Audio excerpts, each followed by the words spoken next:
Is Solomon Jones on 900 AM, 96.1 FM, WURD, and I want to welcome you back to Wake Up with Word. Joining us now is Richard Hooker Jr. He's the Secretary, Treasurer, Principal Officer for Teamsters Local 623. Joins us to talk about how UPS pay cuts have hit hundreds of part-time workers. Richard, good morning. Good morning, Brother Jones. How you doing? I'm good, man. How are you? Good, good, good. Thanks for having me.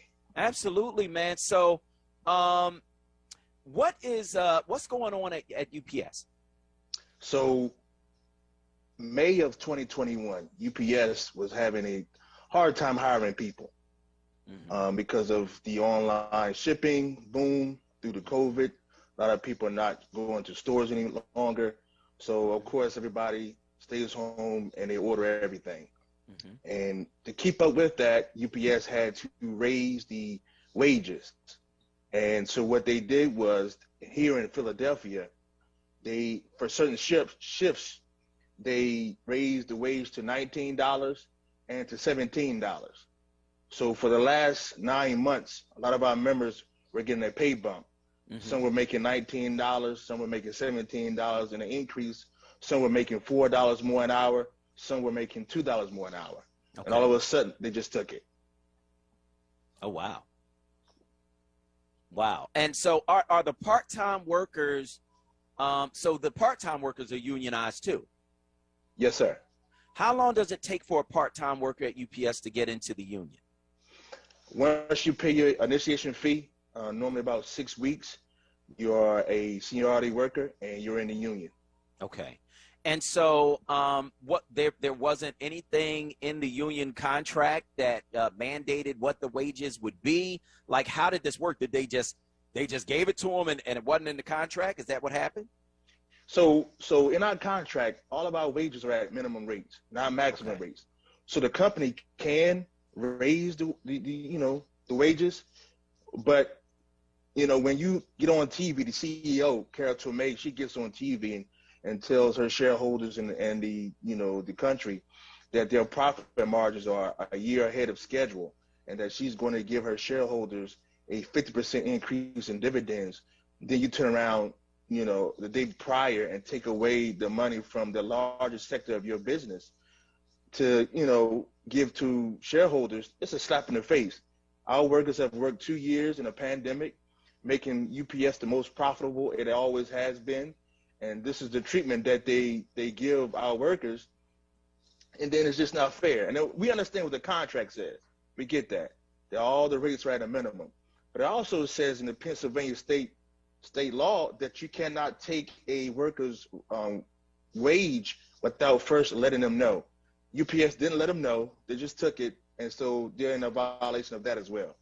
So let me ask you this: Did UPS tell the workers before they raised their wages? Yes, they did.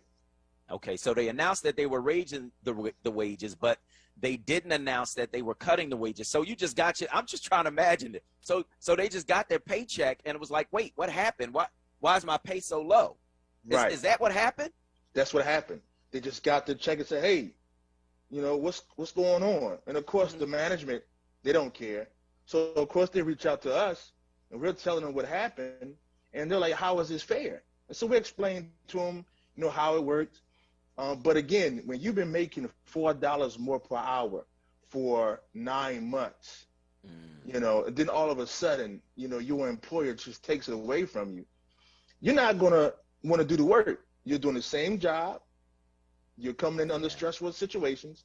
And then, they get mad with you when you want to quit. A lot of our members have quit because of this. And so now I'm trying to imagine who these people are, because I worked at UPS for a minute, right? Right out of high school, and I loaded trucks. Those trucks are hot. Those boxes are heavy. They're coming down a chute at breakneck speed. You got somebody standing over you. I mean, it's hard work. It is not easy work. Now, who are the people who had their pay cut? Were they these people who I used to be? Yes, absolutely. Wow. Oh, man. See, and here I go again. The part-time worker at UPS makes up about 70% of UPS's workforce. So when they talk about all these profits, they're basically saying that, hey, we got these profits, but it was off the backs of the part-time worker. And so now they're taking the money from those part-time workers. Yeah. And which was, and Brother Jones, this is the part that kills me. You had to hire these people at a higher rate because you couldn't keep them. Now you're taking the money from them. What you think they're going to do? They're not going to stay. Why would you stay for $4 less per hour doing the same job? Right. And so is there any negotiation going on now over what happened with these wages? Is the company talking to you guys at all? No, because the contract is on their side. I mean, like I said, the rates are at minimum rates. There's nothing that says they can't raise the rates. But negotiations, our contract does expire next year, and there's a lot more issues to deal with than just what just happened. But what UPS just did was, they awakened a sleeping giant, which is the part-timers. Now the part-timers are going to want to come to the table, and they're not going to forget what they just did to them. So when our contract expires and UPS does not do what they should do by these workers, then ultimately what we're going to have to do is take UPS to the street. Those profits will be non-existent because the workers will be non-existent. When we go on strike, there's no profits. So this is going to be a wake-up call for not only UPS, but for our workers as well, to let them know that the company does not care about them. We got to start caring about ourselves, start working together, solidarity, and take the fight to them.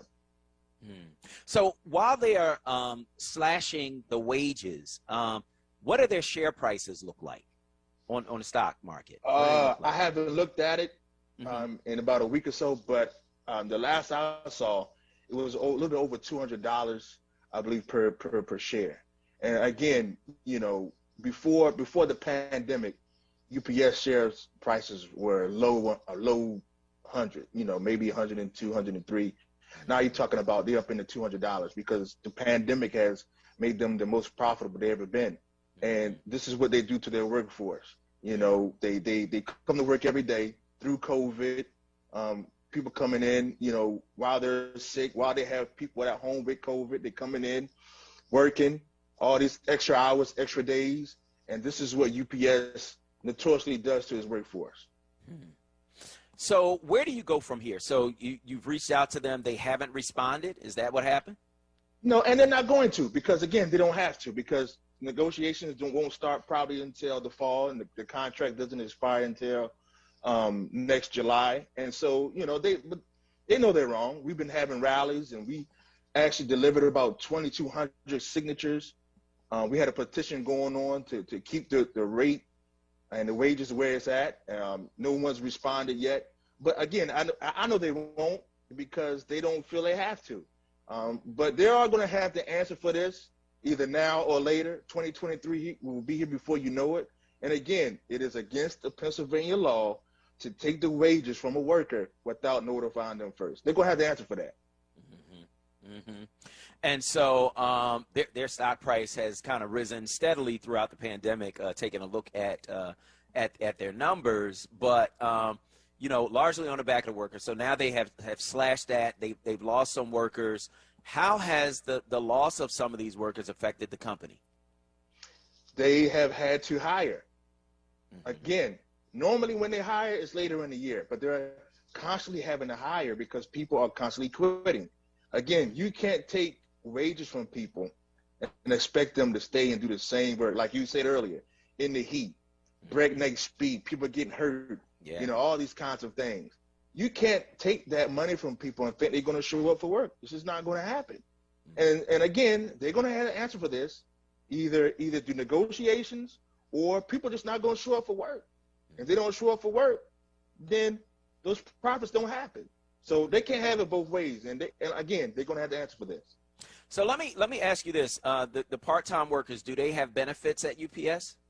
Yes, they have pensions and benefits. And what the company always tries to do is to change the narrative. When we have our gripes, they always say, well, there's no other part-time job where you can get full-time benefits and a pension. But they leave off the part where it says the part-timers work very, very hard for those benefits and for that pension. They're coming in, loading all these package cars and delivering all these packages and sorting all these packages and all that.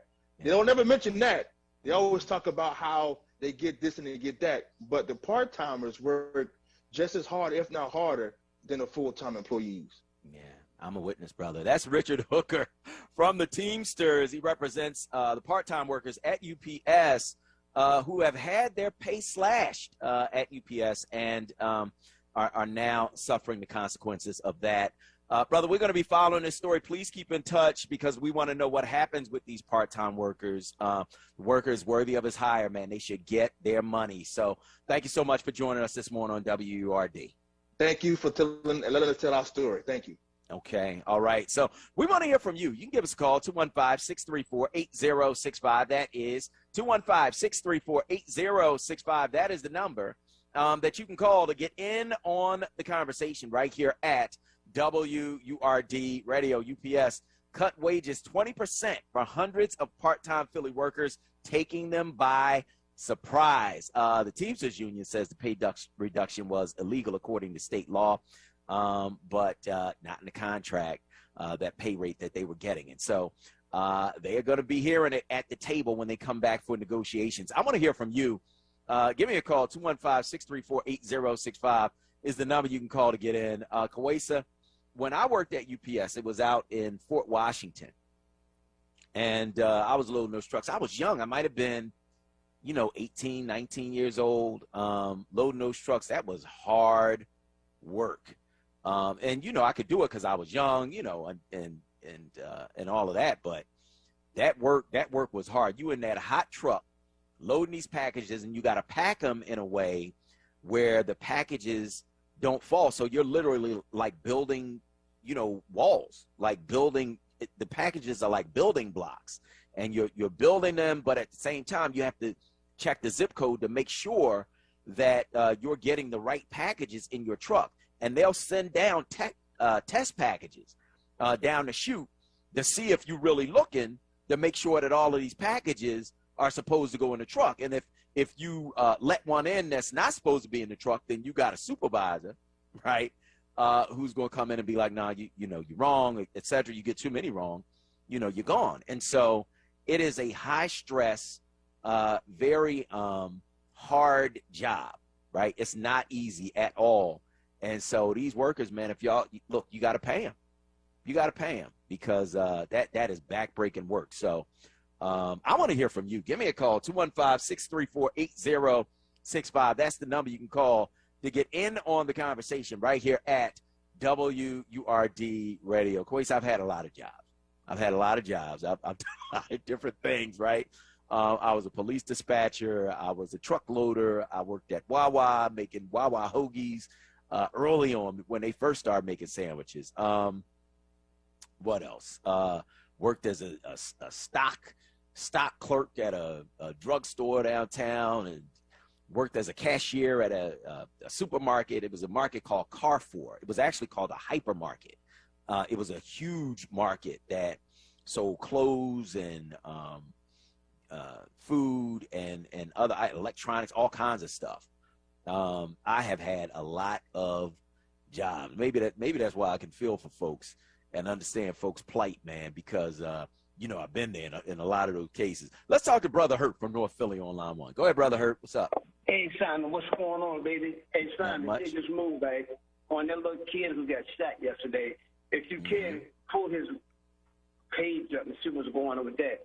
Hey, Simon, I work for UPS. Guess how many days I worked for them? How many? One day. I went back to McDonald's, bro. Swear to God, in Virginia. That's hard work. Man, I'm out. I said, I go paint and I flip burgers, and wherever McDonald's went, I went back to them. Hey, son, listen, I ask the Lord to touch your hand, to touch your bag, so you can get the wheeze up. Wheeze must come up, son. Hey, y'all have a good weekend, brother. Head out. Everybody be safe. Love y'all, man. All right, Brother Hurt. Thank you for your call this morning on WURD. Was Brother Hurt preaching? Was he hooping? What was he doing, Kawase?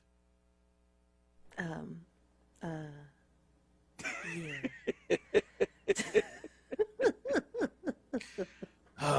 Yeah. So we just gonna move on. I wanna know what you think. Give us a call, 215-634-8065. That is the number that you can call to get in on the conversation right here at WURD Radio.